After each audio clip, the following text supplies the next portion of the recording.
Hey everybody, today we're going to do a little unboxing, but a little unusual. This is actually a blast from the past sort of unboxing. In this box, which I ordered on eBay, is a copy of the basic Dungeons & Dragons box set.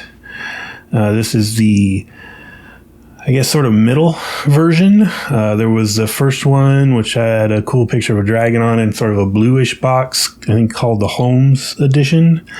The second one was this red one with an awesome Errol Otis cover, and that's what I got here today, which I think came out around 1980. And then there was a third one, which I think is referred to as a Menser edition, which is red again, but has some Larry Elmore art on the cover. And I think that was later, like 84 or something like that.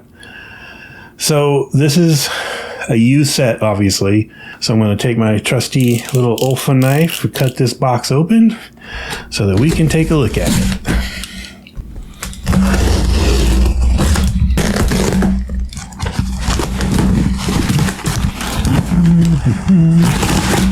Stuffing the junk out.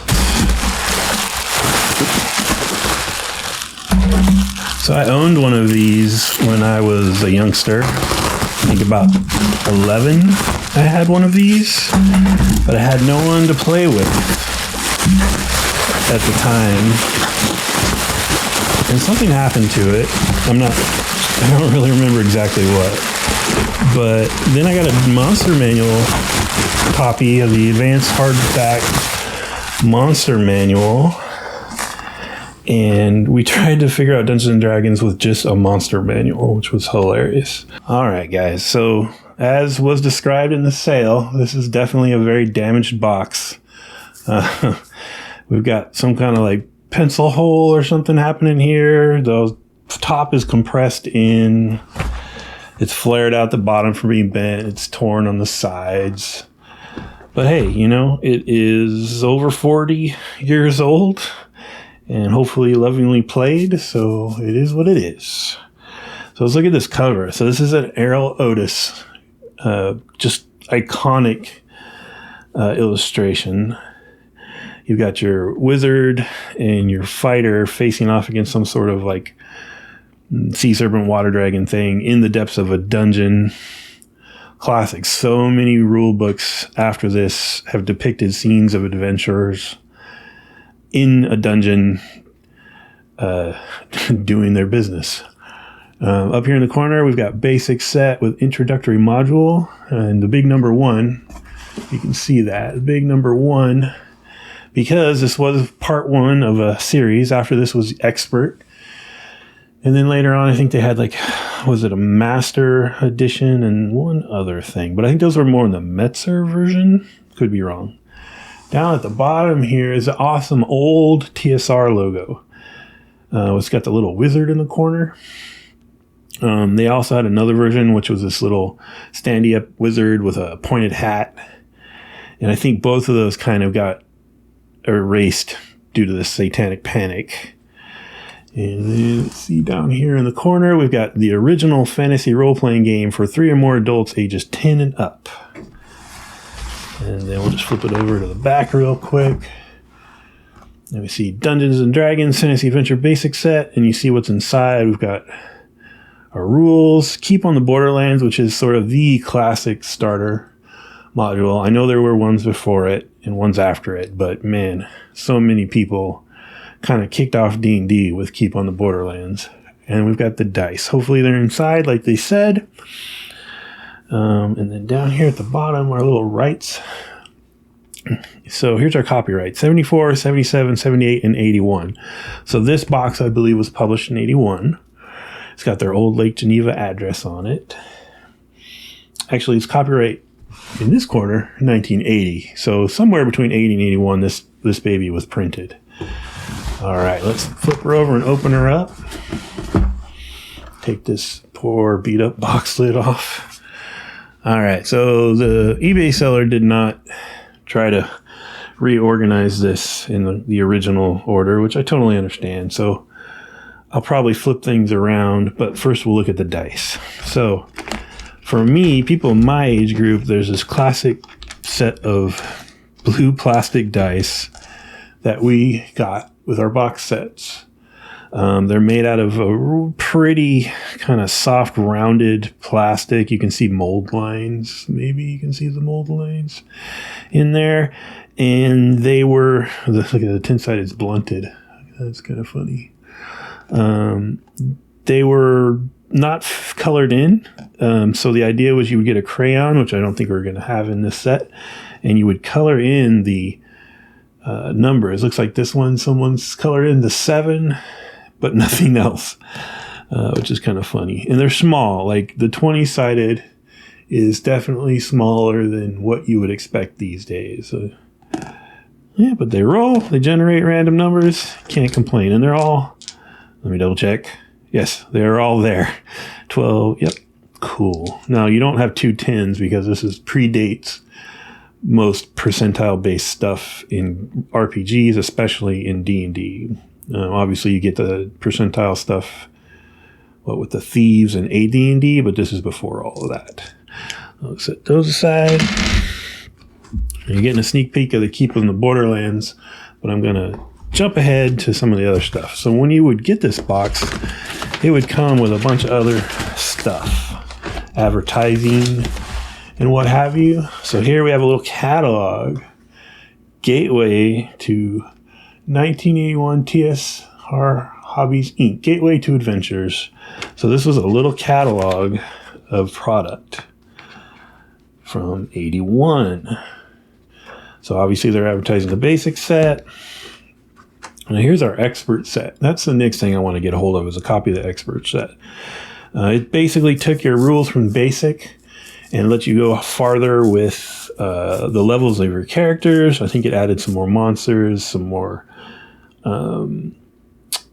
rules for travel and things like that. And you'll see it's another Arrow Otis picture, but now they've got a wizard scrying the events of the basic set. It's very cool. All right, and then we've got some modules.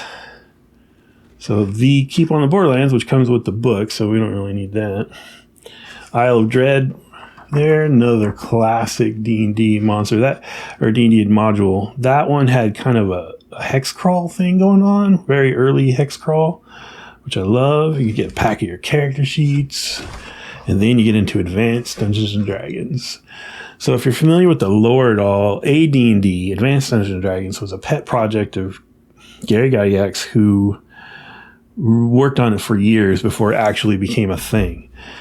But along with that, it worked into the division between David Arneson and Gary Gygax, the two sort of godfathers of D&D. So with the basic and expert stuff, David Arneson got credits and got paid. But to stop paying him, or to avoid paying him more, they decided AD&D was a completely different game, and they then used that as an excuse to not pay poor David Arneson. But we won't get into that too much anymore. Right now, a bunch of D&D modules, Village of Hamlet, another classic. Okay, and here we got some other TSR games. The Old Dungeon board game. So this is a family-friendly, super simple, roll a dice and move around with pawns board game.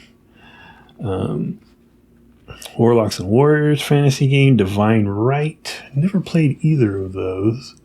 Nor Knights of Camelot. I think some of the stuff TSR was selling at this point was things that they would put in their catalog that technically were from other places. Top Secret was a classic espionage game. I had that. I played that in my teens. It was a lot of fun. Boot Hill, Western game. Most people gravitate to more of a Weird West thing these days, where you've got either supernatural stuff or mutants or something like that. Boot Hill was pretty straight, just Western. And then Gamma World, sort of the granddaddy of post-apocalyptic games. It had mutations. It was basically D&D in a Mad Max world with lots of anthropomorphic mutants. Fight in the Skies, aerial combat game. Never played that one either. Just a ton of stuff. Fiend Folio, which would be a very new thing in 1981. That was a cooperative production between Games Workshop and TSR. At that time, Games Workshop's main business was selling D&D items in the UK, and they worked on this together with TSR. And then there was a falling out and blah, blah, blah. We won't get into that. You can order some more dice here and see. I don't know if you can see, but it's got the crayon in the pack. And then Dragon Magazine, the legendary Dragon Magazine. We could get t-shirts. I would love to have these t-shirts right now. They're advertising Gen Con, which was pretty much TSR's home con. Gen Con and Origins were the big boys. Still are, basically. With the order form. All right, so that's cool. Glad that's still in there. This is what I was hoping to see. So, TSR RPGA, Role-Playing Game Association. So this is basically a club you could join for role players, but really it was TSR's baby. So it was going to be TSR games primarily. And if you signed up, you got a membership card, a pin, and a certificate. And you'll get a newsletter. I think you get a discount on ordering Dragon Magazine. You get a gift catalog you can order from. And let's look at these membership rates. Lifetime membership, $200, or 1 year for $10. Now, $10 in 1981, especially if you're a kid playing games, that seems like a fair amount of money. So this probably involved begging the parents. Anyway, there's our order form. Very cool. I wonder what happened if you sent this in now. Probably get a return mail. Yeah, and it's yellowed. I don't know if that's going to come up on the camera, but this is a super yellowed paper. But the fact that it's in here is awesome. Take us along on your adventure. The Dungeons & Dragons basic set opens a world of fantasy adventure where magic and dragons are real.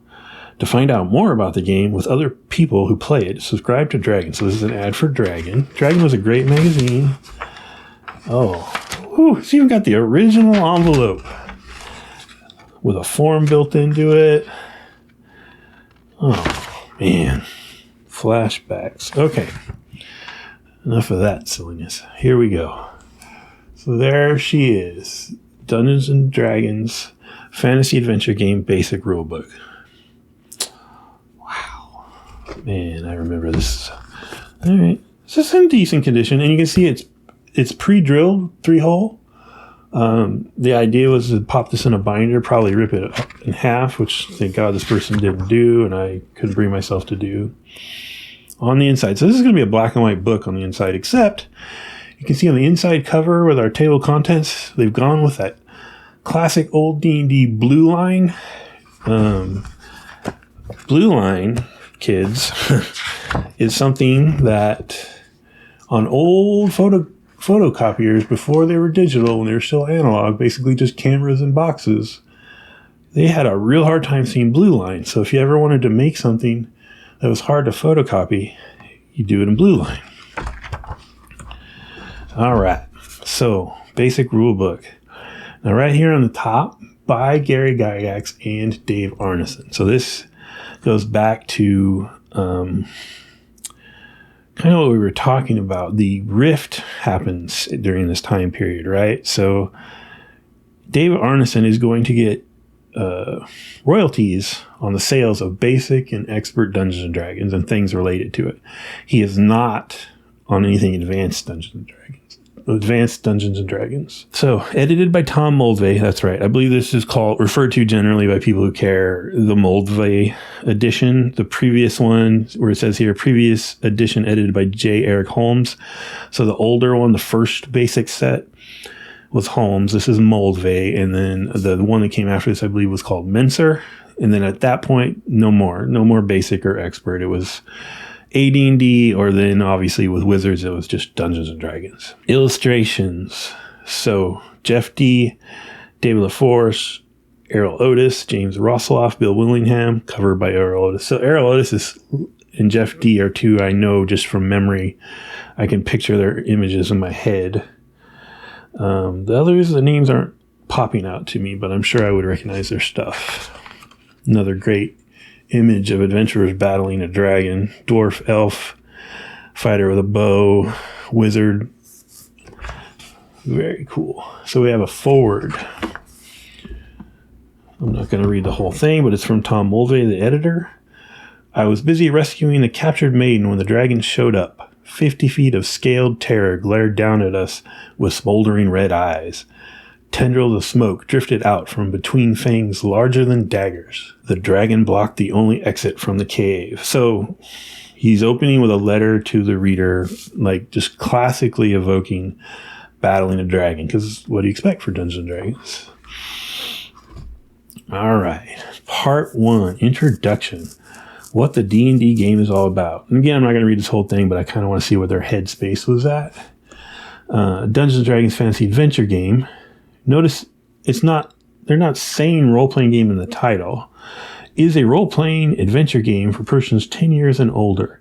In the D&D rules, individuals play the role of characters in a fantasy world where magic is real and heroes venture out on dangerous quests in search of fame and fortune. Characters gain experience by overcoming perils and recovering treasures. As characters gain experience, they grow in power and ability. That's a pretty good sum up. At least 2 persons are needed to play the game, though the game is most enjoyable when played by a group of 4 to 8. Yeah, I think that's fair. I like a nice DM and plus 2 to 4 players. No, that's fair. 8 is pushing it for me, but I know some people enjoy the big groups. How to use this book. This book contains all the basic rules necessary to play Dungeons & Dragons Fantasy Adventure game. It has been organized into 8 parts. Introduction, glossary, player character information, spells, the adventure, the encounter, combat, monsters, treasure, dungeon master information. So that's actually extensive. I think in my mind, when I would think back to basic, I would omit some of those things. Think you were only going to get part of a game. But this is a whole game in and of itself. You didn't need expert. You could play it all just from basic. Use of the word level. Oh, this is interesting. Experience. The word level has several different meanings in D&D adventure game. A level of experience is a general term meaning an amount of experience points. When a character earns a given amount of experience points, that character gains 1 level of experience. All characters begin the game at the first level of experience and will gain levels of experience through adventures. Monster level, spell level, dungeon level. Yeah, those are all very different. All right, let's see. Player character information. So here's a little just writing it on a piece of notepaper example. No character sheet.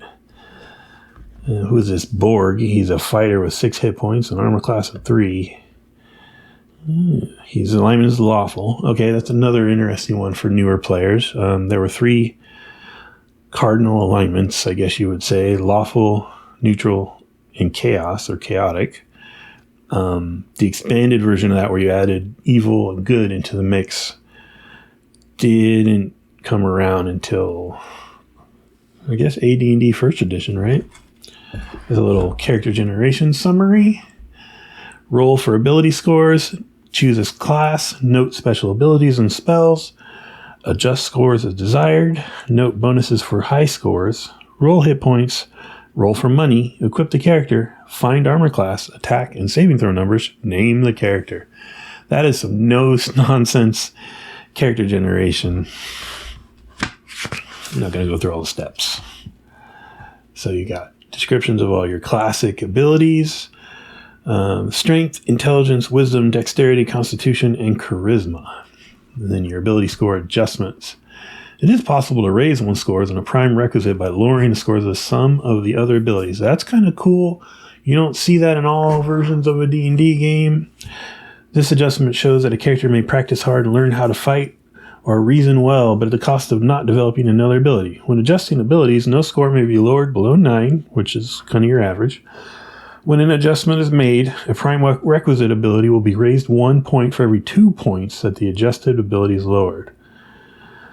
So, for example, strength may be lowered by magic users in order to raise intelligence, and by clerics in order to raise wisdom. So intelligence would be the prime requisite for a wizard, magic user, and wisdom for a cleric. And so every class had its prime requisite attribute or ability score. And then also, this is interesting, Constitution and Charisma may not be raised or lowered. Interesting. That's probably because people, the min-maxers of the day, would have wanted to juice their Constitution and possibly use Charisma as just this throwaway dump stat kind of thing. Hit points and hit dice. Hit points represents a number of points of damage a character or monster can take during battle before dying. Any creature reduced to 0 points or less is dead. Okay, so obviously over the years in D&D and other RPGs, what constitutes dead changed a ton. I mean, I think you could argue that these days, dying in 5th edition Dungeons & Dragons is much, much harder than it certainly would have been in Basic. In Basic, you get 0, you're dead. With some editions, maybe you get like a death save, or you would go negative, right? Negative your level, or negative your Constitution, or negative whatever your normal hit points is. But here, 0, dead. So bonuses and penalties. Oh, okay, so here's another interesting thing. Your prime requisite score would affect how much experience you accrued, right?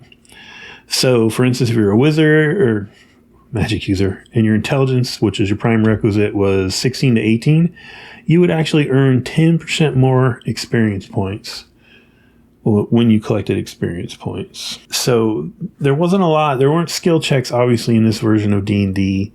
And there weren't really ability tests per se. There were saving throws, but not really like an ability test. So the biggest thing your attribute did was whether or not you acquired more experience points or faster. And then we've got things here like what strength actually does for you.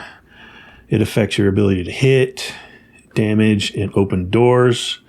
Intelligence affects reading and writing native languages and how many languages you have. Wisdom would give you bonuses to your saving throws.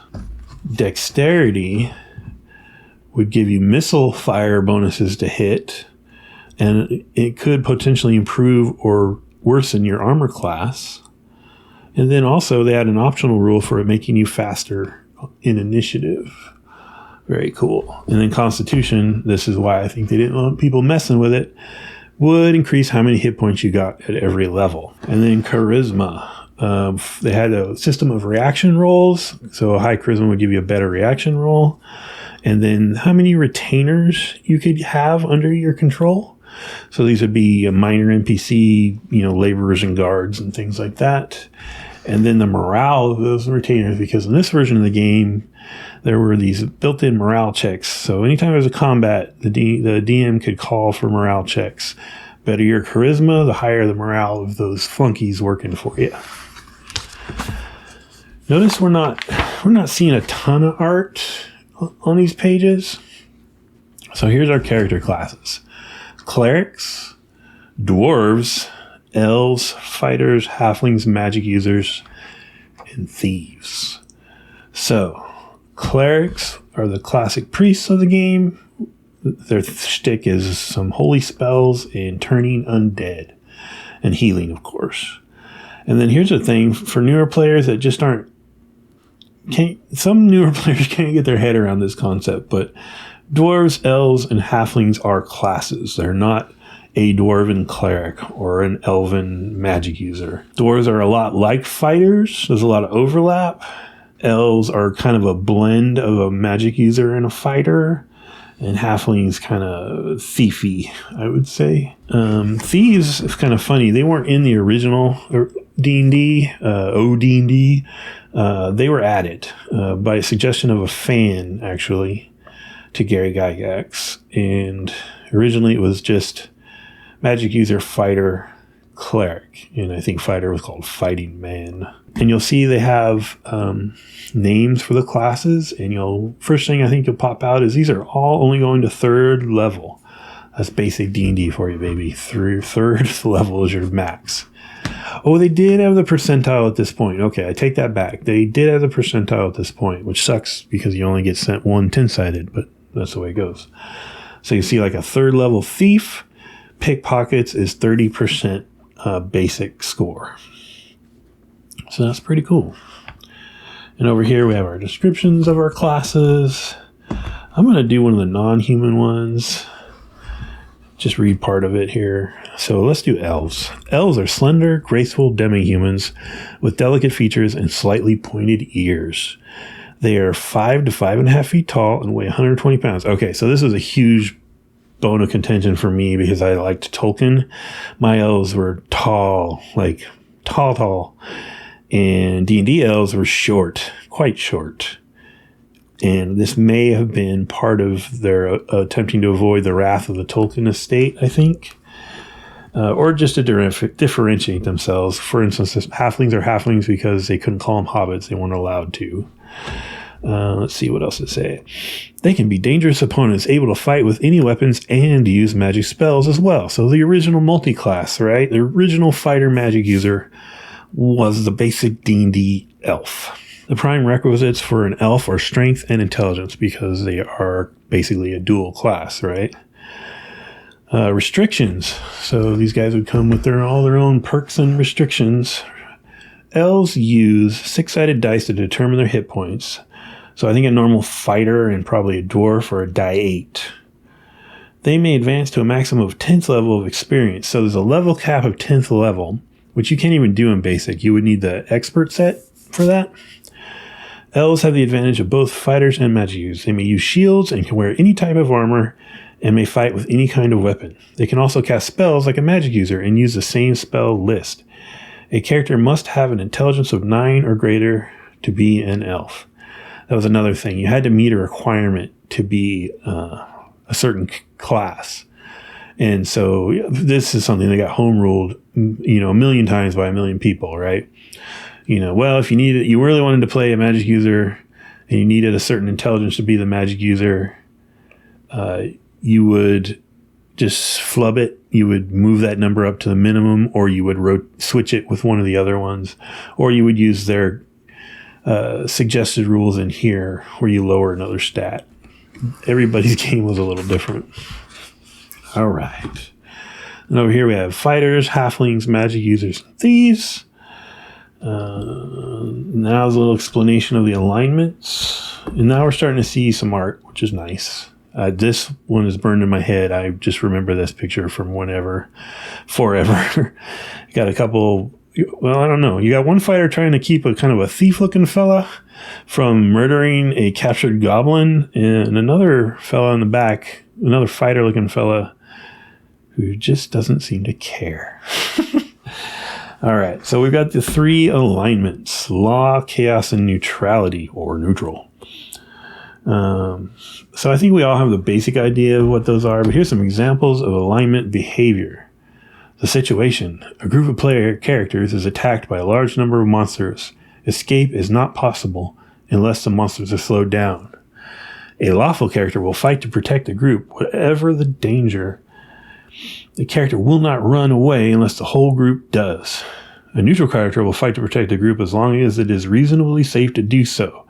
If the danger gets too great, the character will try to save himself or herself, even at the expense of the party. And a chaotic character might fight the monsters or might run away. The characters will not care what happens to the rest of the party.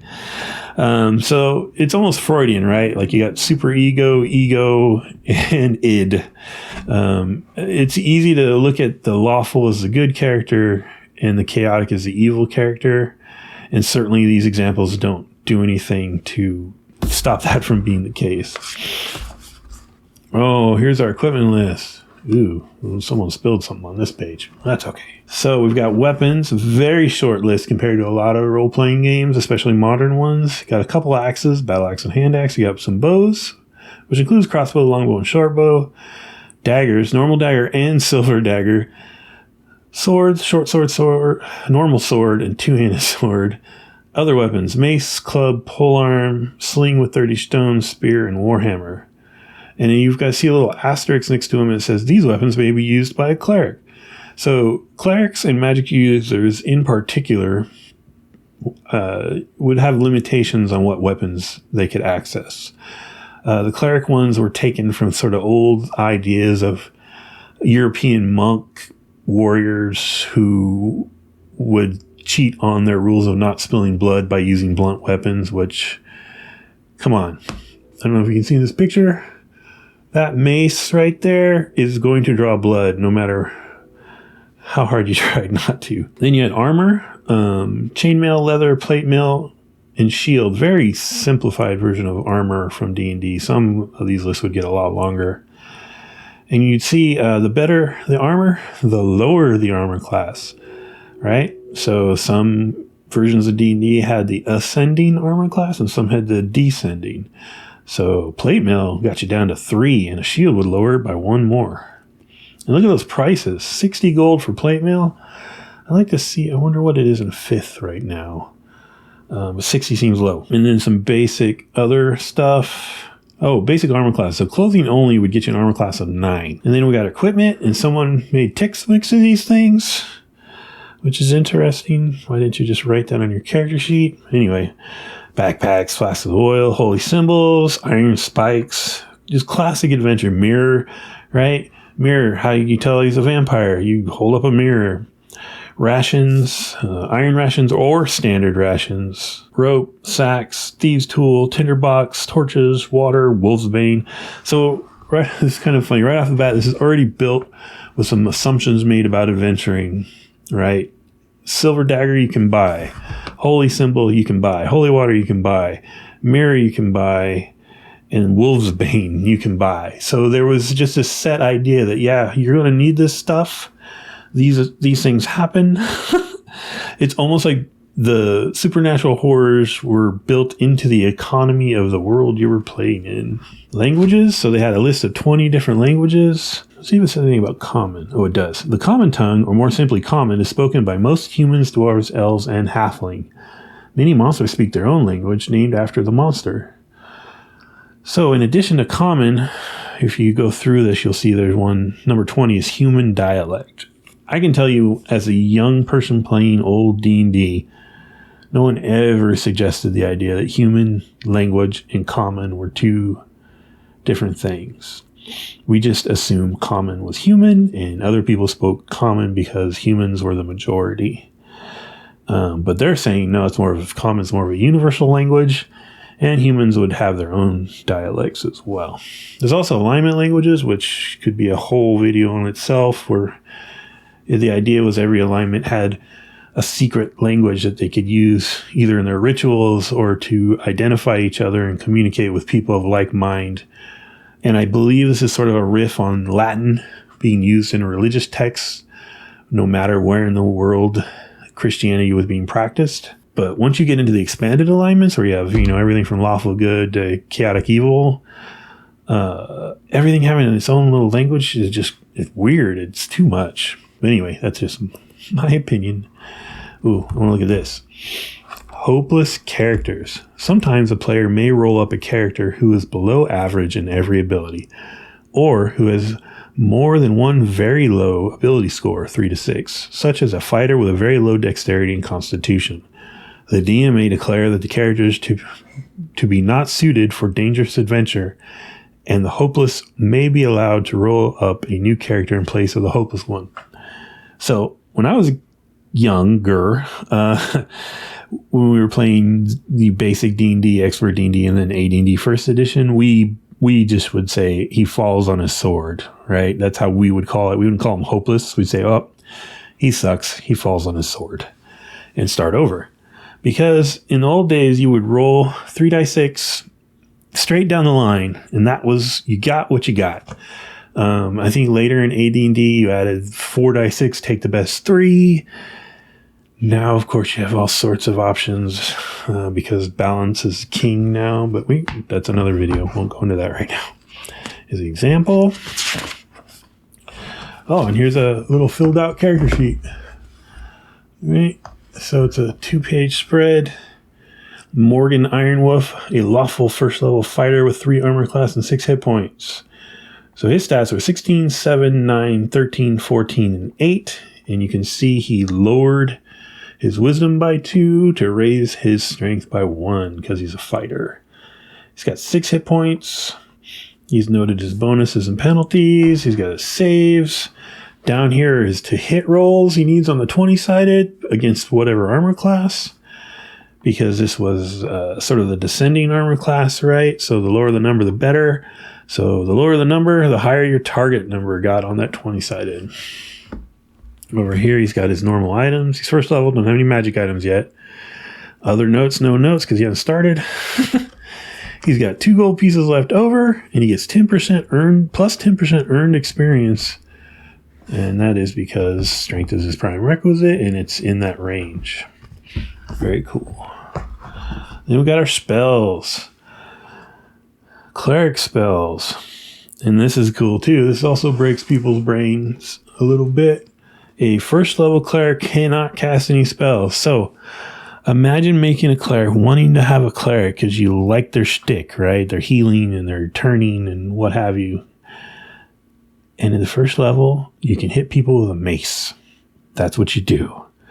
You have no spells. That got definitely taken away, certainly by AD&D First Edition. Maybe some of the later versions of this, like the Master Set or something. All right, so there's a list. They provide 8 cleric spells in this basic set. Cure light wounds, detect evil, detect magic, light, protection from evil, purify food and water, remove fear, resist cold. Those are all awesome adventuring spells. What a shame your first level cleric doesn't have them. So if this is meant to help you get from first to third level, and then you're going to have to go on to the expert set, 1/3 of your time adventuring as a cleric, you do not have a spell. That's hardcore. All right. So let's go on. Magic users and elf spells, because elves are just magic users that can hit you with a sword.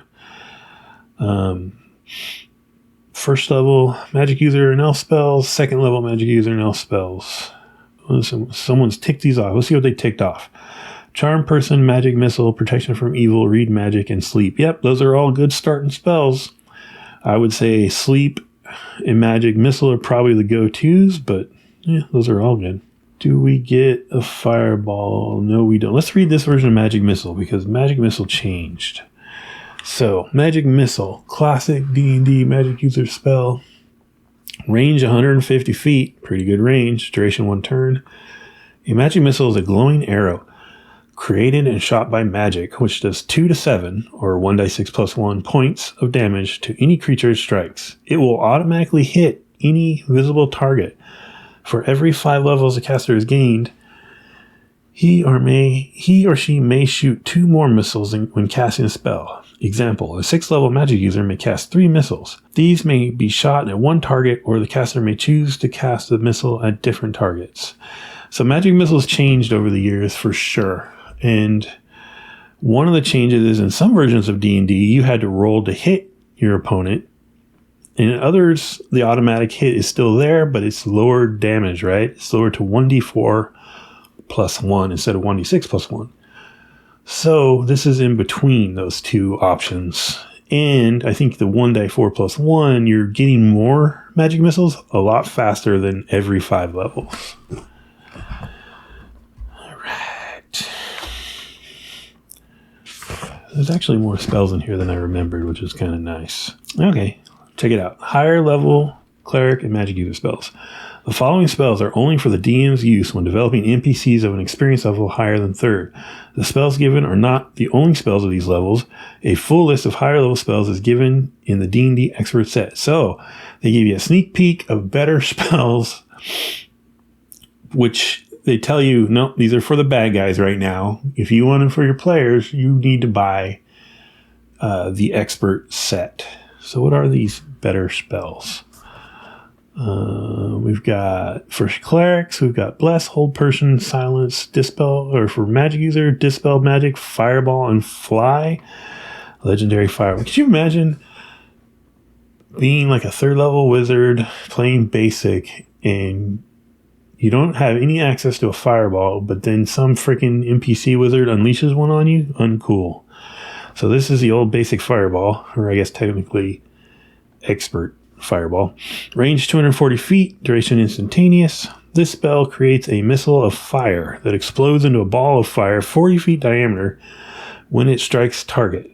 The fireball will cause 1 to 6 points of fire damage per level of the caster to all creatures within this area.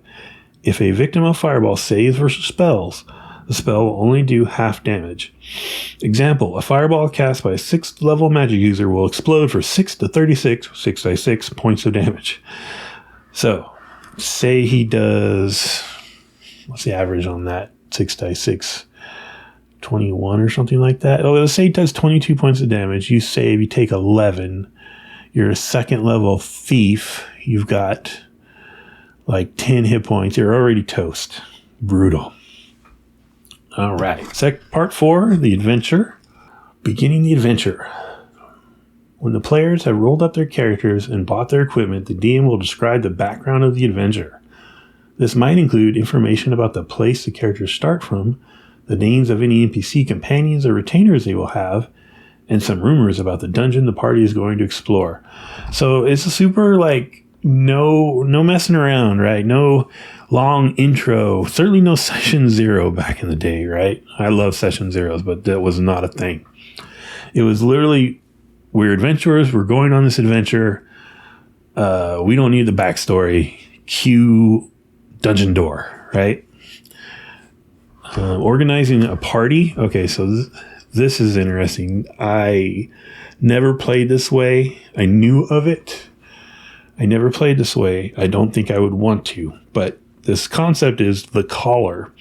One player should be chosen to tell the DM about the plans and actions of the party. This player is the caller. The players may tell the DM what their characters are doing, but the game runs more smoothly when the caller relays the information. The caller should be sure to check with each member of the party before announcing any actions, such as will turn right, or the thief will check for traps. The caller is usually a character with a high charisma score and should be near the front of the party where the character should be able to see what the DM describes. Okay, so I think several things informed this. There were some proto D&D things when they were wargamers before D&D was a thing, where the referee, which we would now call dungeon master, would be even in another room, and one person would take all the info from the party and go in there, tell them what they're doing, and the referee would adjudicate and send them back out. So that's one thing. Next thing, bigger player counts, right? I prefer me plus, say, 3 to 5. I can go smaller or bigger, but that's kind of my range. We're talking about situations where it's a whole community and you're getting like 12 people playing at the table. A caller I could see in that situation. And the third thing informing this is convention play. Sitting at the table with a whole bunch of randos and a DM who doesn't know those people, a caller would definitely help organize things. Having said that, not a fan. Okay. Ooh, look at that. I remember that picture. That's so cool. I so remember that picture. Okay. Character movement. Okay, look at this. So movement tied to encumbrance. 400 coins or less or unarmored. Normal move per turn 120 feet. Encounter or combat movement 40 feet. Running movement 120 feet. Well, and then you go all the way up to 1,600 coins or metal armored and carrying treasure. Down to 30 feet. So it's cutting your turn movement by a quarter. Your encounter movement also by a quarter. 10 foot around. Can you imagine that? In a tactical D&D on a grid, the way a lot of people play, you can move, like, depending on how you're scaling at 5 or 10 feet, you're moving 1 or 2 squares. Crazy. They've got a little thing for how a mule can carry stuff for you.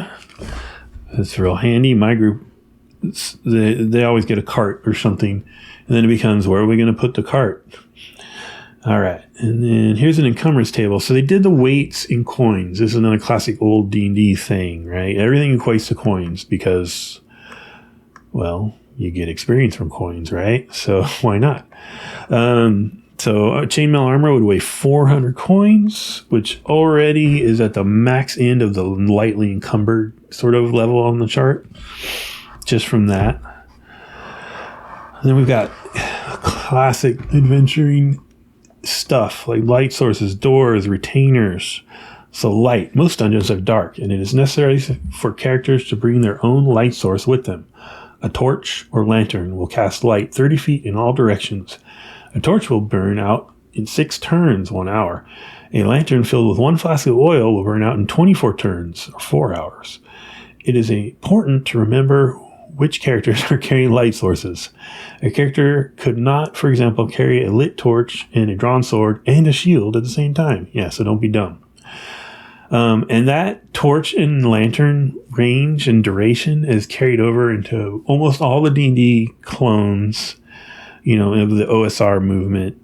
And that's how I use it in my little homebrew game right now. It's just simple, you know. Infravision. Infravision is the ability to see heat patterns. Most living things give off heat. To infravision, warm things are bright, cool things are bright, cool things are gray, and cold things are black. Infravision is useless in normal or magical light. Infravision cannot be used to read without light. All non-human monsters have infravision. That's nuts. So they're basically saying every monster that's not human has predator vision. Interesting. That's basically an excuse to not have light sources in your dungeon, which is fine with me. I hate characters with infravision. It's not in any of my homebrew games, but there you go. Doors. And I describe normal doors, secret doors, and listening at doors. This is fun. This is not something that, in the age of skill-based systems and ability checks, a character may try to listen at a door to hear what is on the other side. For each character listening, the DM should roll a die 6. A result of 1, or 1 or 2 for demi-humans, means that the character hears any noises being made by the creatures on the other side of the door. Each character may only try once per door. Thieves have special chances to hear noise. So there's a lot of this in older D&D where everything, you just roll a die 6, right? It's a random encounter or listening at a door, detecting a trap, surprise, roll a die 6. It wasn't tied most of the time to a character's skills or stats in any way. Thieves were the exception to that, obviously. And demi-humans got a little boost, which is funny because sometimes it was just elves. Like elves are good at finding secret doors. But if you're just Borg the fighter, you're just hoping for a 1 in 6. It has nothing to do with how good you are, Borg. Sorry. Then you got rules for retainers. I'll say the pages are a little yellowed, but they are in good condition, minus the stained page and the pencil ticks here and there. Traps. Again, you see the trap will be sprung on a roll of 1 to 2 on a die 6. So again, unless you've got a thief doing stuff, it's got nothing to do with your adeptitude, your skill. It is random almost. 1 to 2 on a die 6. Wandering monsters, giving experience points. Oh, okay. Here we go. When the adventure is over, the DM gives experience points to the surviving characters. Experience points, abbreviated XP, are given for non-magical treasure and for defeating monsters. Okay, so in this version, the treasure haul you bring home and the monsters you defeat equate to experience points, which makes, okay, that's fine. Some versions I've seen in clones, it's only the coin you bring home, and in some versions, it's only the monsters. There's no challenge rating, no computational challenge rating kind of thing going on here at all. A little bit of hit dice, but that's about it. For every gold piece value of non-magical treasure the characters recover, the DM should give 1 experience. So it's 1 to 1. You bring home 1,000 experience or gold, that's 1,000 experience. And then if we peek up here, we've got a chart of monster hit dice, which I know I didn't really talk about. I'm sort of assuming people know this kind of thing, but a 2 hit dice monster, you would roll like 2d8 generally, and that's how many hit points they would have. So up here, the base value of a 6 hit die monster is 275 experience points. Special ability bonus adds another 225. Dividing XP. Treasure is divided by the party, but the DM handles all the XP awards. So the experience point value is divvied up by the DM, but the actual coin is up to or treasure is up to the party to argue over. The encounter. Again, see, there's not a whole lot of art going on here. So order of events in one game turn. Okay. The DM rolls for wandering monsters. It's a die 6. The party moves, enters room, listens, and searches. So there's just mechanical things here. I find this fascinating, because it's so old school. It's just assumed that it's almost mechanical. You go into the room, you listen, you search, right? And I think in the age of role play, we don't think in those terms as much. I know this is role playing back then. Don't get mad at me. We're more like thinking about what our characters want to do and, other background stuff going on with our characters. This is very mechanical, very do this, then this, then this. Let's see. If monsters are not encountered, the turn ends. If monsters are encountered, the DM rolls for the number appearing. The DM rolls 2 die 6 to check the distance between the monsters and the party. So you would have a random distance that the monsters would appear at. Roll a die 6 for both the monsters and the party to check for surprise. The DM and the party roll a die 6 or for initiative to see who moves first. So that was another one. Initiative was a die 6 roll contested versus the DM. If the players got the higher number, their whole side would go first. DM rolls for monster reaction. So the monsters, this is cool. I think games should still use something like this sometimes. Maybe you just ran into a bunch of goblins in this room, but the reaction table says that they're, they want to barter. They've got a shiny thing and they want to trade it for your bag of shiny things. Something like that. The party and the monsters react. If both sides are willing to talk, the DM rolls for the monster reaction and initiative as necessary. If one side runs away, the DM should check the chance for evasion and pursuit. If the combat begins, the DM should use a combat sequence to handle combat. End of turn. So they would have a game turn counter, basically, and this is how you would track like your torch durations. And then if there was combat, you would change it over into the combat rounds, which were obviously quicker. All right. Oh, I remember that sword too. Combat sequence. Each side rolls initiative, die 6. Side that wins the initiative acts first. You do morale checks if needed. Movement per round. Melee opponents, so opponents in melee. Melee a word. May only move defensively. Spellcasters may not move and cast spells. Missile fire combat. Choose targets. Roll die 20 to hit. Adjust results by dexterity. DM rolls damage. Okay. I'm going to talk about a couple things here. Magic spells, and then melee or hand-to-hand combat. So this sort of ranked progression really shows some war game roots, right?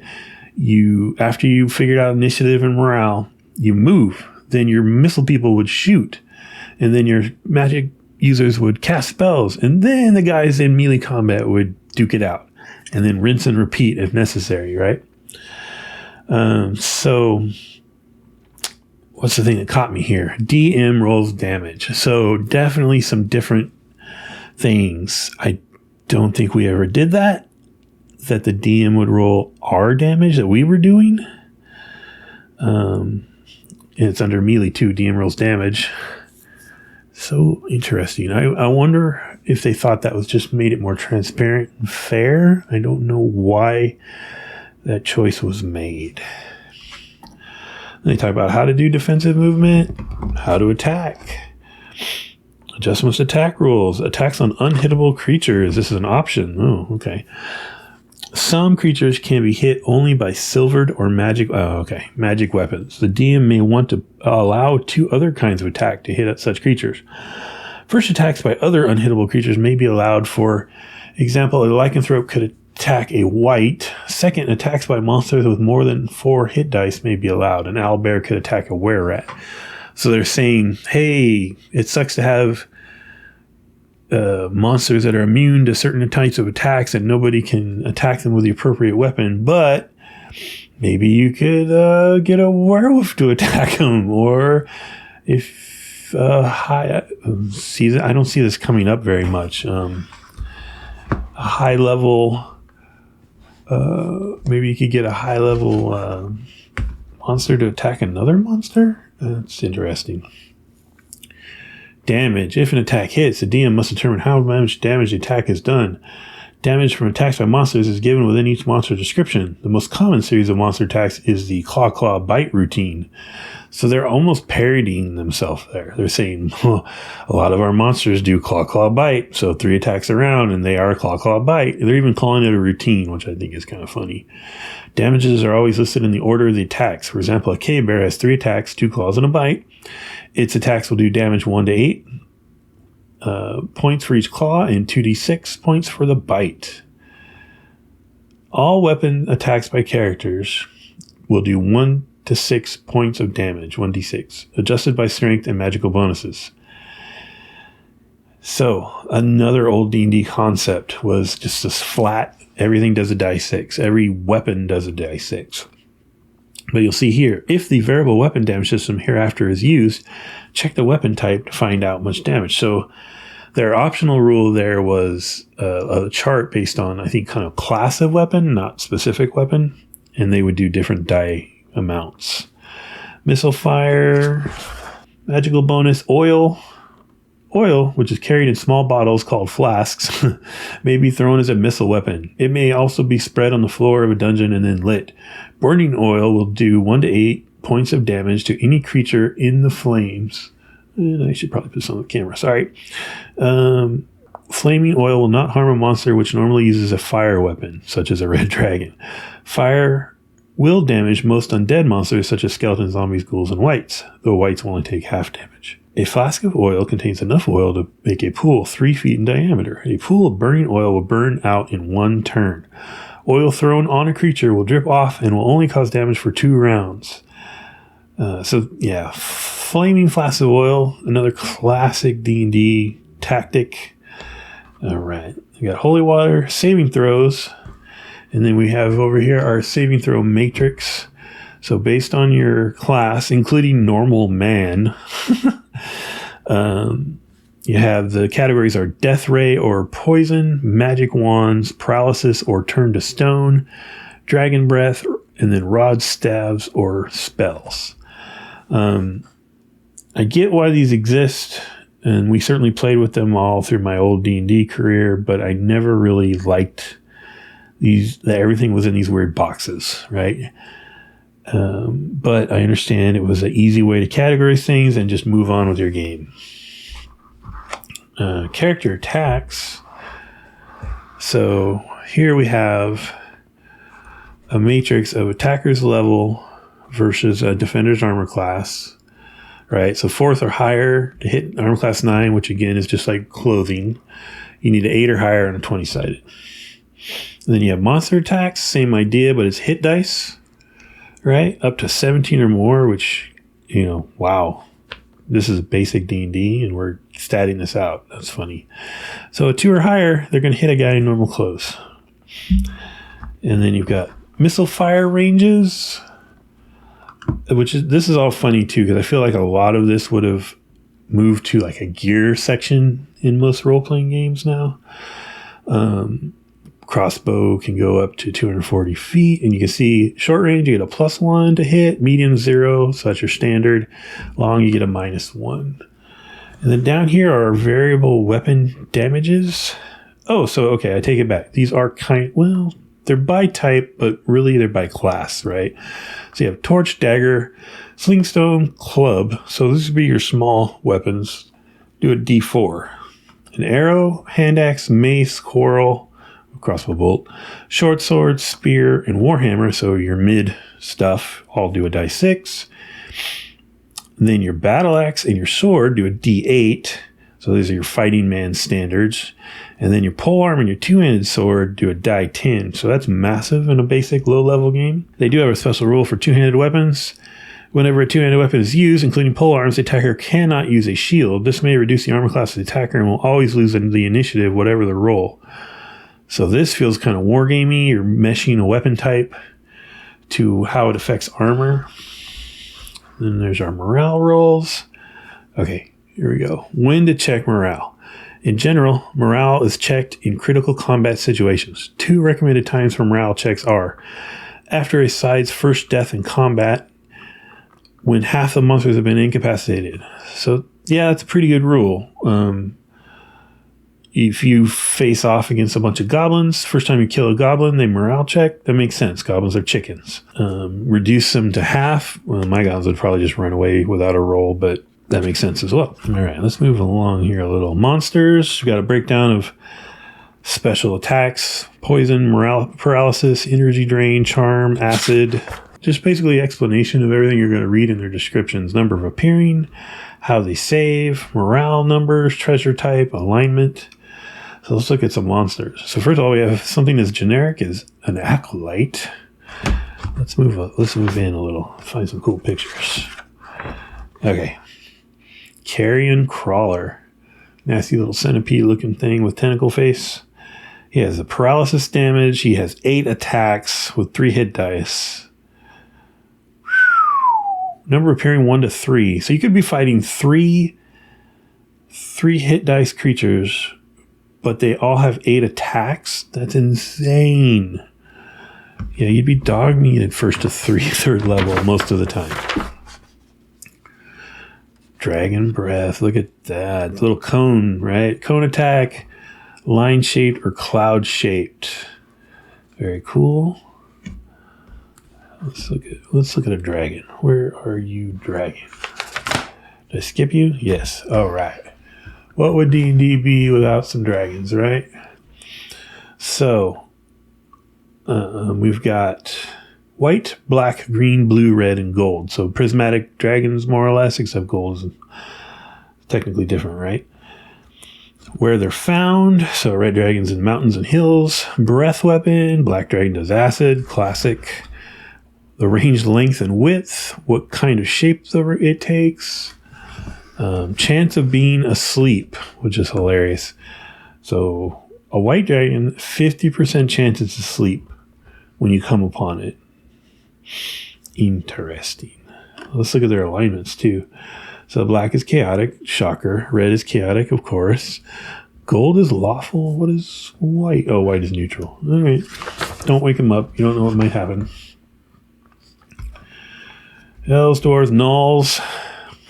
If you ever played Baldur's Gate, gnolls are a pain in the butt, especially when you get started. Kobolds. Look at this Errol Otis kobold picture. That is some classic Otis right there. You can see kind of the doggy, dragony combo look even back then. I think they've gotten way more dragony looking now, and they've had some phases where they're more dog-like, I would say. But this is kind of the blend right here. These small, evil dog-like men usually live underground. They have scaly, rust-brown skin and no hair.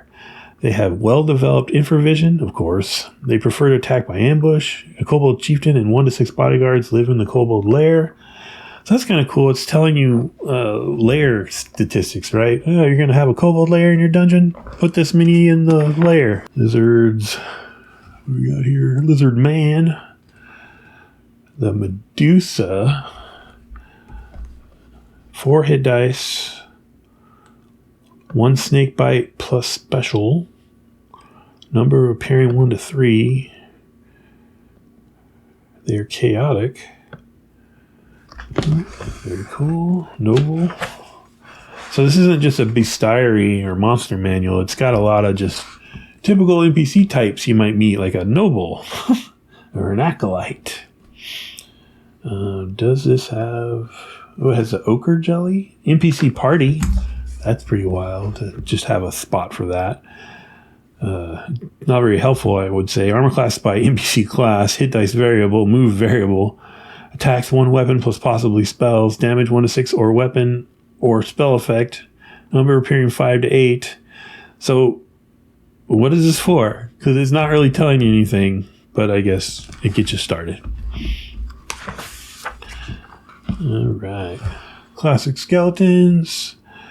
Let's see. Do these skeletons have any immunity to missile? Animated skeletons are undead creatures often found near graveyards, dungeons, or other deserted places. They are used as guards by the high-level magic user or cleric who animated them. Since they are undead, they can be turned by a cleric and are not affected by sleep or charm, nor any form of mind reading. Skeletons will always fight until killed. Yep, undead for you. Now, in a lot of versions, in a lot of games, skeletons take less damage from like missile weapons or thrusting pointed type weapons. Or in some cases, maybe they take minimum damage from them, but not in this one. The Trader. That's what you want in your monster manual. The Trader. Yellow mold. A white. Very cool. A veteran. Well, it's good. I mean, it is good that they have all these random NPCs in their little monster manual. It's a good cheat sheet for the DM. I think in modern games, you would have a separate table or section for NPCs, separate from the monsters, usually. Treasure. All right. So we got types of treasure and thousands of copper, thousands of silver, thousands of electrum, thousands of gold, thousands of platinum, gems and jewels. A lot of bookkeeping. I don't like doing that. So maybe that's why I don't usually run high level stuff. Individual treasure types. So all kinds of tables, including magic items for your standard +1 or 2 swords with bonuses against certain creature types, which is cool. Armor, magic armors, potions that give you magic abilities, scrolls, rings, wands, everything you need to save against. Gems and their values. And then there's a little separate section of magic items. This is cool. See the deflated... The fighter drank a potion of gaseous form, and now he's a cloud coming out of his armor. I dig that. Dig that a lot. Dungeon Master information. So this is your mini Dungeon Master guide for basic D&D. Choose a scenario. And they even have a table for just concepts like exploring the unknown or finding a lost race or rescuing prisoners. So these classic sort of pulp fantasy adventure starters, right? And they have little explanations that would give you an idea of them, and they tell you versions of actual published adventures that would be in that category. Decide a setting.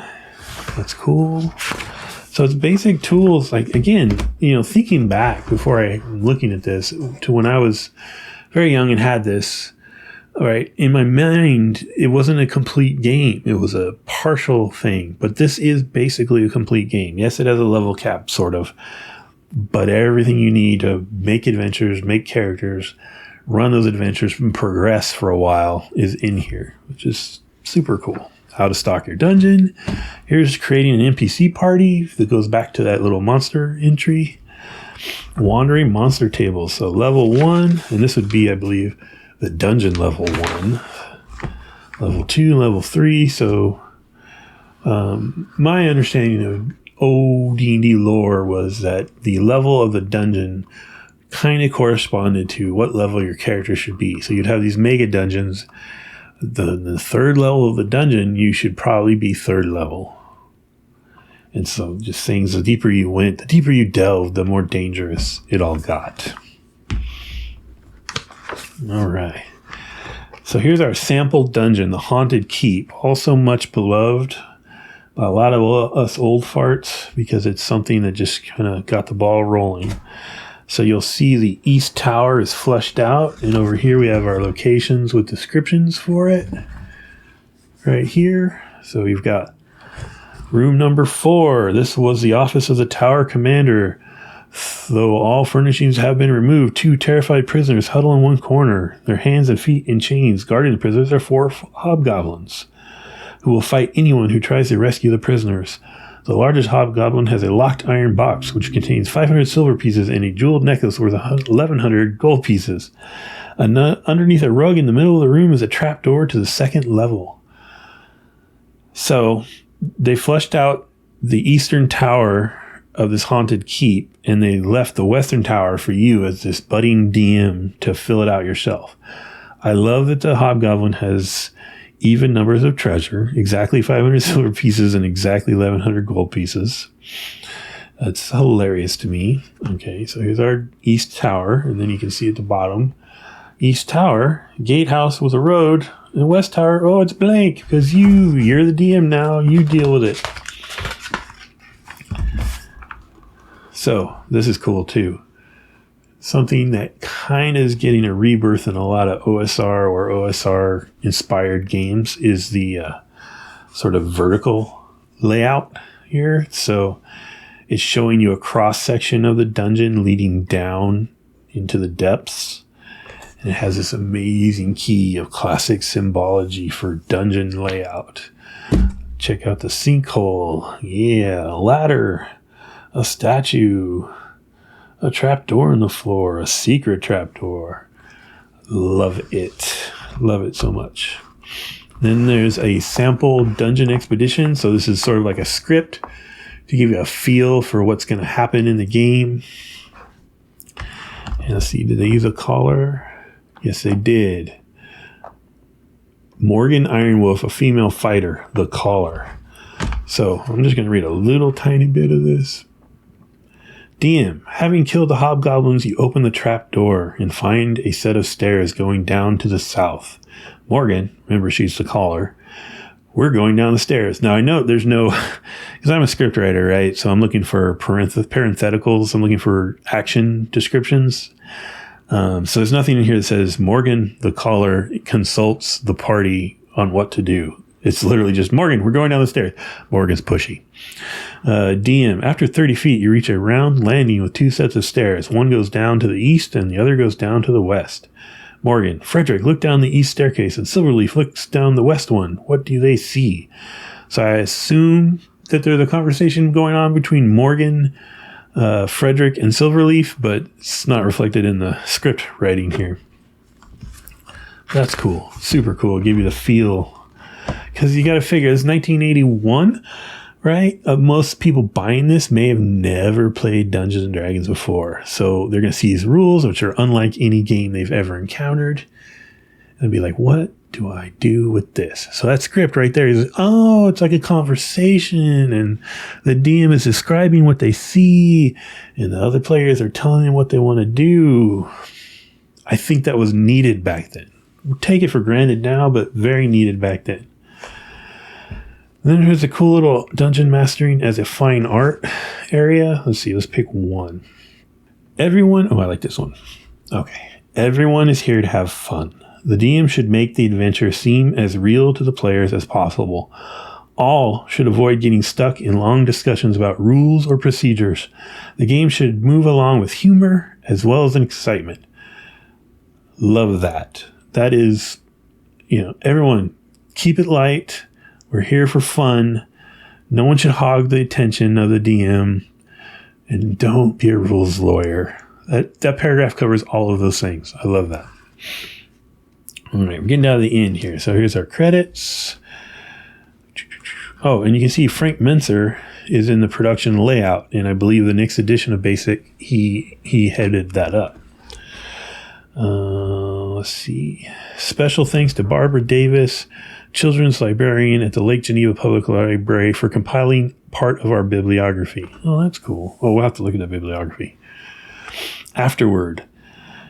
This concludes the D&D basic rules. While it was not possible to cover everything that might happen in a game, the ideas here give a solid framework to build on. And there is more to come. The D&D Expert set expands the game with lots of new monsters, spells, treasure, and information for characters level 4 to 14. The D&D Companion Supplement adds even more.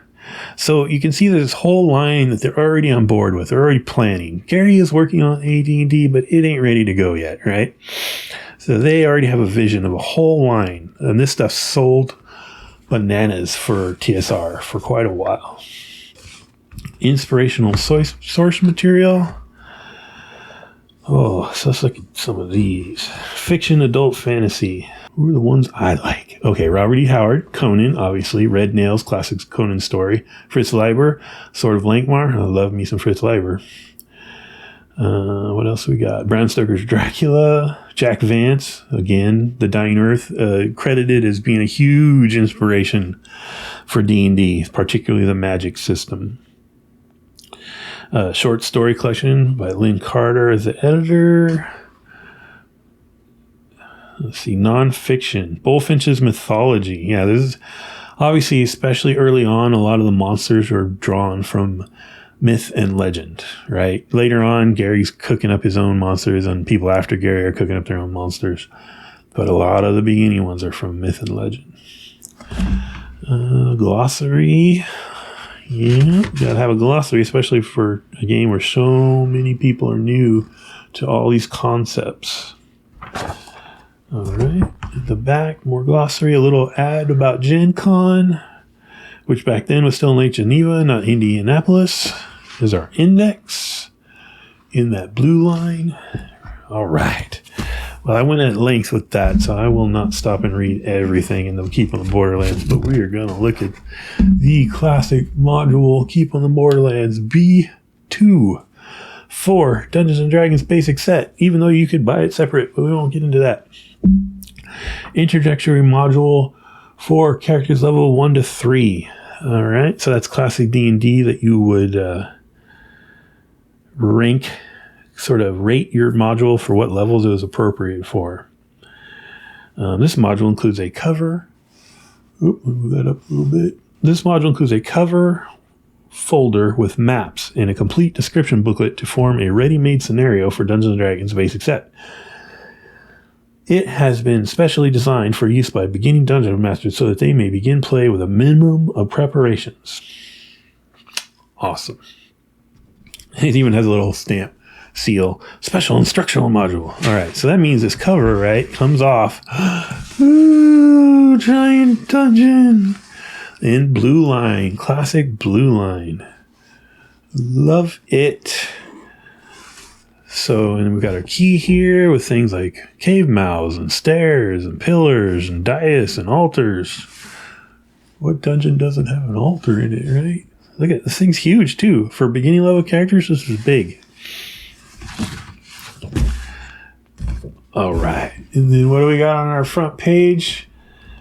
Adventurers duking it out with an owlbear. Owlbears are tough. This could be risky. It looks like 2 fighters and maybe a halfling over there. Oh yeah, hairy feet. 2 fighters and a halfling. Very cool. All right, let's see. Any writing credits? Well, okay. By Gary Gygax. So, introduction. I will read this. Welcome to the land of imagination. You are about to begin a journey into worlds where magic and monsters are the order of the day, where law and chaos are forever at odds, where adventure and heroism are the meat and drink of all who would seek their fortunes in uncommon pursuits. This is the realm of Dungeons & Dragons adventure game. See again? No role-playing game in the title. If you plan to play in this module and participate in the fun of adventuring, stop reading now. The information in the rest of the module is for your dungeon master or DM.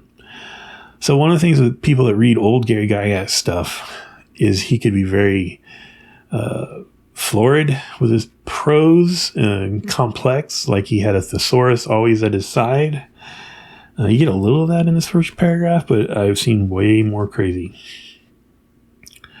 Notes for the Dungeon Master. Kind of looking for... Alright. Determining armor class. So this is kind of odd to me. Movement and combat. So they're kind of repeating stuff that you should have gotten in the basic rules. Which makes me think, was this written before the basic rules were finished? Was there an original plan to put this out as a separate product? It's interesting. Okay, here we go. Whether the first time you play or the next, the players will set forth to find and explore the many caves of chaos. You must describe the journey to the place and what the characters see, and allow them to choose how they will go about their adventuring in such situations. The DM must be a truly disinterested party, giving information as required by questioning and proper action, but neither helping nor hindering otherwise. So this is old D&D, right? This is the DM is a referee. You're using a prepared module. It is what it is. The characters do things that they want to do.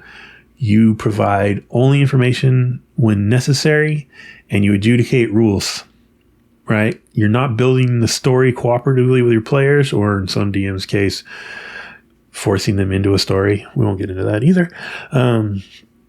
You are set back, right? You are a step away from what's going on. You're impartial, which is mostly right to me, but I think you are playing the game with them.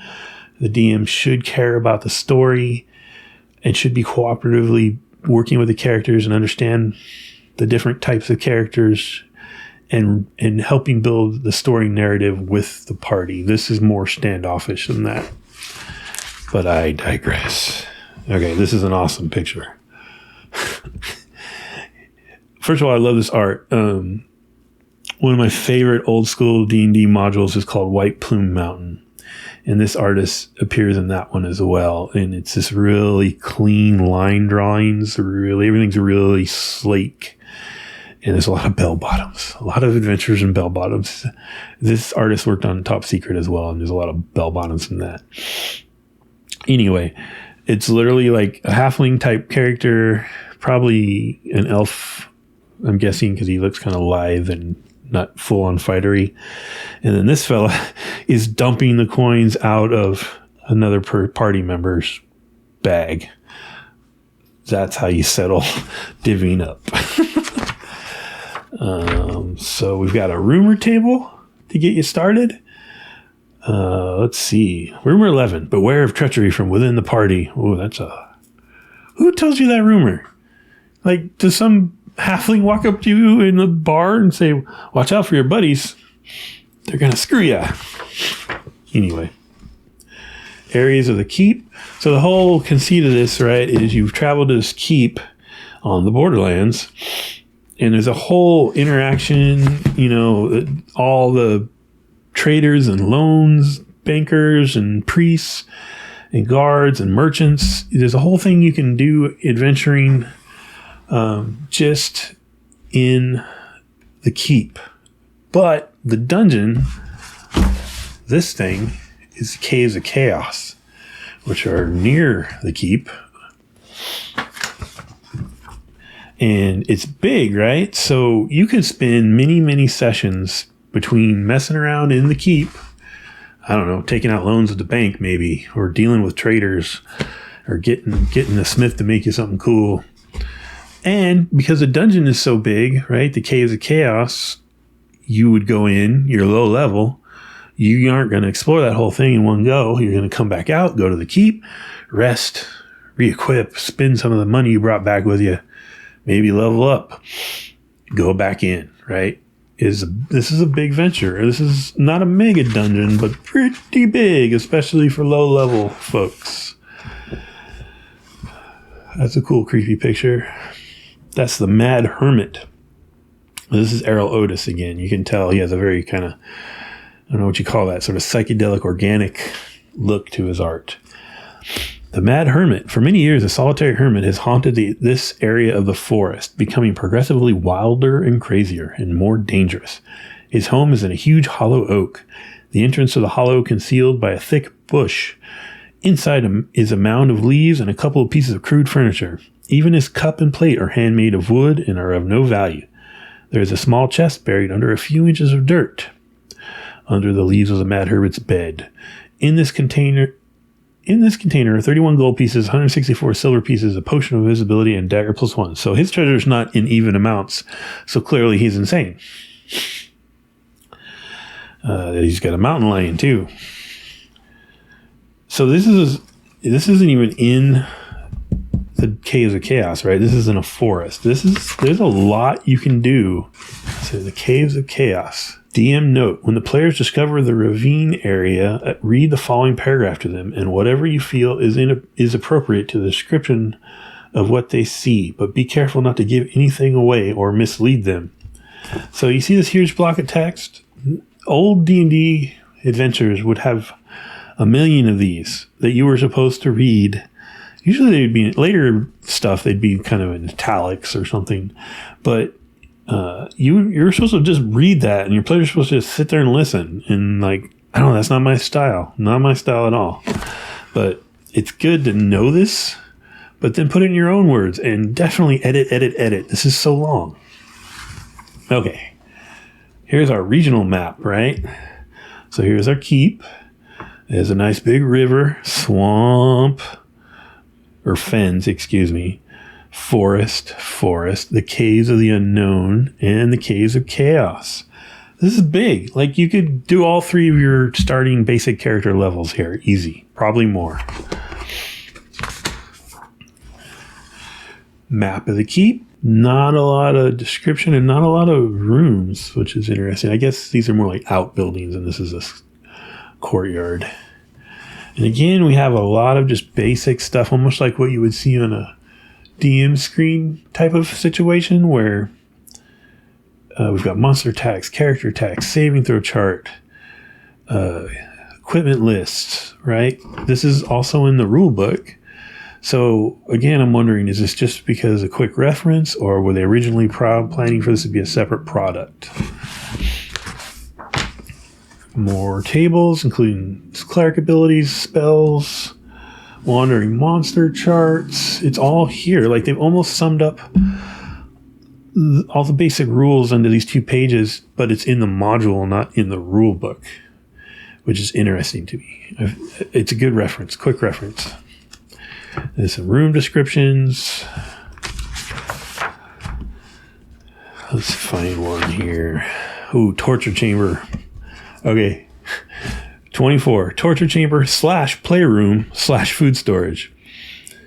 There are 2 very large, ugly hobgoblins here. Each is equal to a 2+1 hit dice monster, one having 10 hit points, the other 8. And both wear chainmail, armor class 5. One also has a whip as well as a sword, so that he can strike an opponent up to 15 feet away. That is a long whip, 15 feet. And if a hit is scored, the whip will jerk the victim off his or her feet and stun, paralyze him for 1 to 2 melee rounds. So that is so cool. So that's basically special rules built into this one little room. I have a whip. It is a range attack. It can knock you off your feet. It can stun you for 1 to 2 rounds. You would never see that in a normal equipment list in basic Dungeons and Dragons, but there it is. And if you got to use it on a character, if you got to use it on my character, and we won the combat, I would want that whip, and I would expect to be able to do the cool things with that whip that the hobgoblin did. What's in here? A plump half-dead merchant scheduled to be eaten tonight in a special banquet. If he is rescued and returned to the keep, the guild will pay 100 gold piece reward, which is almost 2 suits of plate mail. Grant the rescuers honorary guild status and exempt them for 1 year from any fees, dues, taxes, and the like, which the guild would normally collect. That's huge. That's huge. Imagine you're a first level character. You're making 100 gold pieces. You're now the member of a guild with no fees. Oh my gosh, that is huge. Look at just room upon room upon room. Classic Minotaur image. I love it. Let's see. Why is there a Minotaur in this dungeon? Up here, right? The Minotaur. This huge monster has armor class 4 due to a great chainmail coat he wears and carries a spear +1. When he first attacks, the Minotaur will rush forward and stab with his spear for 4 to 9 or die 6 + 3 points of damage due to his strength. The next round, he will gore and bite, doing 1 to 6 points of damage with each successful attack. The Minotaur may only use his spear or his horns and bite. When intruders enter the area, the Minotaur immediately moves to attack. He knows this area so well that the only way for victims to escape is to go through the secret door into Area 36, or else to run out of the place and climb a large tree. The cave the Minotaur dwells in has skulls and bones arrayed in decorative patterns. The secret door is actually a slab of stone which takes not less than 3 humans to move. It will be noticed by careful checking of the walls, but how it is moved requires a roll of a 1 on a 6-sided die to indicate the searcher has found where it can be grasped. All the Minotaur's treasures behind a slab of rock. So he's literally got a giant slab of rock that he hid his stuff behind. And it's interesting because he has sort of programmed attack, right? He charges with his massive spear that does extra special damage, but now he's in melee with you and his spear is just too darn big, so now he's going to bite you and gore you. That's pretty cool. Boulder-filled passages, hall of skeletons. So another idea with this module, this dungeon, is it's a series of caves, right? And different parts of the caves are kind of settled by different things. That's kind of how they get away with the sort of monster funhouse thing of all kinds of different monsters. And I believe they're drawn there. The chaotic one, yeah, Temple of Evil Chaos. This huge area has an arched ceiling some 30 feet or more in height. The floor is of polished black stone, which has swirling patterns of red veins through it. And again, you're supposed to read this whole thing. Like, no, So the idea behind this is like the forces of chaos, so read evil chaos, are sort of attracting chaotic creatures and people into these caverns, sort of marshaling their forces. So it's low-level adventure, but it's a epic level theme, right? The forces of chaos are gathering. All right. Credits. Designed and written by Gary Gygax. Revised by Dave Cook and a bunch of other people. Let's see. Editing. Art. David LaForce, Errol Otis, and Jim Rosloff. I think there were more artists than that involved in this, but anyway. Non-player characters. Okay, so this is cool. You have a chart, a die 20 chart for personality of an NPC. You have humans with stats. So you'd be like, oh man, I need an NPC that's a fighter. Boom, fighter number 2. And here's his stats, and here's his personality. Super cool. You got it for demi-humans as well. Designing floor plans. Once you become familiar with the keep, who its residents are, and where the main buildings are located, and so forth, it will be helpful to have details about the layout and contents of certain places. Players can easily see an area they are visiting if you have prepared a floor plan. The guild house, number 16, will be used as an example of this procedure. All right, so tips, right? DMing tip, design tips for the players. It often helps for beginning players to have advice on how to play D&D. Many points are overlooked by novices in their eagerness to get on with the adventure. The following points are given to help these players. So, most importantly, players should be organized and cooperative. Okay, cooperation, planning, caution. So it's a very regimented, strategic approach, I would say. Here's a glossary again. Lackey is on the glossary. I like that. A servant, usually very low in class. Pallet, a straw-filled mattress or small hard bed. This kind of glossary to me and my 10-year-old self would be extremely helpful, because my 10-year-old self may have no clue what a pallet meant. And now when I think pallet, I think cargo, but anyway. Or scullion. I don't think my 10-year-old self knew a scullion, a kitchen helper, usually very low in class. Super cool. All right, so here's what they're talking about. They gave us an example of the floor plan for the guild hall, or guild house. 2-story building with a lot of beds in it. Apparently this is literally a guild house, literally a place where members can stay. And then draw your own floor plan. So they're getting you started, Players are going to go to the loan bank. You can draw the floor plan for the loan bank. What's on the back here? Additional non-player characters. So you can use those charts or your own inspiration to come up with non-player characters and just have a list of them ready to go, which is cool. And then again, there's our awesome dungeon. Back here. So here's a little explanation of other products related to these. So B1, which is not included in this, is In Search of the Unknown. Then B2, we have Keep on the Borderlands.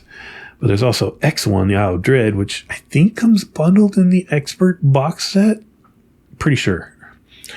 Monster and Treasure Assortment. So that would be like a book of monsters and treasure. Dungeon Geomorphs. Or basically a book of, I guess, kind of like floor plans to fill in. And then the character sheets. Super cool. All right, guys. So this, let me get that other one back out here. This has been a lot of fun. Blast from the past, man. I tell you what, looking at basic Dungeons and Dragons, the one I had when I was a kid. I hope to get the expert set from somebody soon. And then maybe go back and get the Holmes basic box, which is a lot more expensive usually. So that might take a while. But man, it's a lot of fun to see the roots of role playing. And this is truly at that point. Hope you enjoyed it. And we'll see you later.